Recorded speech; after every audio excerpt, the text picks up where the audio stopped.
Hello. இந்த வீடியோல கான்ஸ்ட் அப்படின்ற கீவேர்ட பத்தி பார்ப்போமா? பொதுவா கான்ஸ்ட் அப்படிங்கிறது கான்ஸ்டன்ட்ன்னு சொல்லுவாங்க. அதுக்கான ஷார்ட்டஸ்ட் ஃபார்ம் தான் கான்ஸ்ட்ன்னு சொல்லுவாங்க நம்ம புரோகிராமிங் லாங்குவேஜஸ்ல. இப்போ அ இப்போ கான்ஸ்ட் அப்படின்ற கீவேர்ட் எந்தெந்த புரோகிராமிங் லாங்குவேஜஸ்ல சப்போர்ட் பண்ணும்னு பார்த்தீங்கன்னா, ஜாவாஸ்கிரிப்ட் அண்ட் PHP அதெல்லாம் சப்போர்ட் பண்ணும்.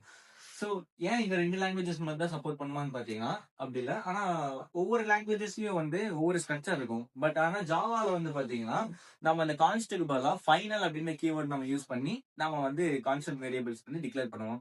பட் நாம இப்போ பார்க்க போறது ஜாவாஸ்கிரிப்ட் அண்ட் PHP மூலமா நம்ம ஃபர்ஸ்ட் போலாம். ஓகே. இப்போ அ ஒரு வேரியபிள் நான் டிக்ளேர் பண்ணணும். இந்த கான்ஸ்டன்ட் வேரியபிள். அப்போ நான் இந்த இடத்துல கான்ஸ்ட் அப்படிங்கிற கீவேர்ட் டிக்ளேர் பண்ணிட்டு, அதுக்கான வேரியபிள் நேம் அப்புறம் வேல்யூ நான் டிக்ளேர் பண்ணணும். ஓகே. இப்போ இப்போ நான் ஒரே லைன்ல குடுத்துருக்கேன். சோ இது என்ன சொல்லுவாங்கன்னா, டிக்ளரேஷன் சொல்லுவாங்க.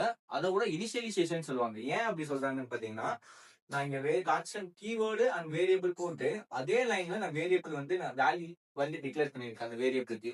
இது இனிஷியலைசேஷன். ஒருவேளை டிக்ளரேஷன் என்ன அப்படின்னு சொல்லிட்டு கேட்டீங்கன்னா, நான் இங்க என்ன பண்றேன், ஒரு வேரியபிள் டிக்ளேர் பண்றேன்.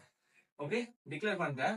இத நான் கம்ப்ளீட் பண்ணிக்கிறேன். நெக்ஸ்ட் லைன்ல திருப்பி அந்த வேரியபிள் நான் கால் பண்ணி அதுக்கு ஒரு வேல்யூ குடுத்தேன்னா, அத டிக்ளரேஷன் சொல்லுவாங்க. சோ இனிஷியலைசேஷன்னா நான் இனிஷியலா அதே லைன்ல சேம் லைன குடுக்கறது. டிக்ளரேஷன்னா நெக்ஸ்ட் லைன்ல இல்ல அதுக்கு அடுத்த லைன்ல நான் குடுக்கறது. வேல்யூ குடுக்கறது. ஓகே. சோ இப்போ கான்ஸ்டன்ட்ல நான் முன்னாடி கான்ஸ்ட் அப்படின்ற போட்டா, இந்த இடத்துல நான் டிக்ளேர் பண்ணத க்ளோஸ் பண்றேன். அப்போ கீழ வேரியபிள் டிக்ளேர் பண்ணும்போது எரர் குடுக்கும். ஏன்னு கேட்டீங்கன்னா, கான்ஸ்டன்ட் வேரியபிள் கான்ஸ்டன்ட் வேல்யூ பாத்தீங்கன்னா, ஒன்ஸ் என்னால ஒரு தடவை மட்டும் தான் டிக்ளேர் பண்ண முடியும். நெக்ஸ்ட் டைம் நான் டிக்ளேர் பண்ணும்போது, ஆல்ரெடி நீ யூஸ் பண்ணிட்ட, மறுபடியும் யூஸ் பண்றதுக்காக எனக்கு எரர் த்ரோ பண்ணும். சோ இது கான்ஸ்டன்ட் புரோகிராமிங் லாங்குவேஜஸ்ல இந்த கான்ஸ்ட் கீவேர்ட் போட்டு தான் டிக்ளேர் பண்ணுவாங்க. ஓகே.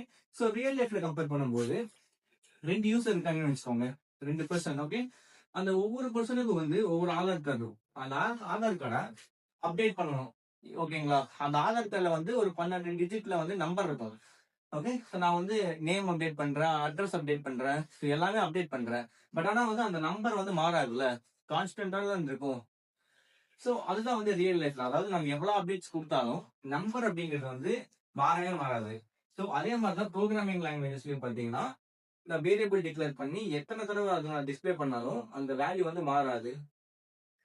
சோ இந்த கான்ஸ்டன்ட் அப்படின்ற கீவேர்ட பத்தின ஒரு எக்ஸ்பிளனேஷன் உங்களுக்கு புரிஞ்சிருக்குன்னு நெனைக்கிறேன். சோ மேலும் என்ன ஃபாலோ பண்ணிக்கோங்க. நெக்ஸ்ட் வீடியோல பார்க்கலாம்.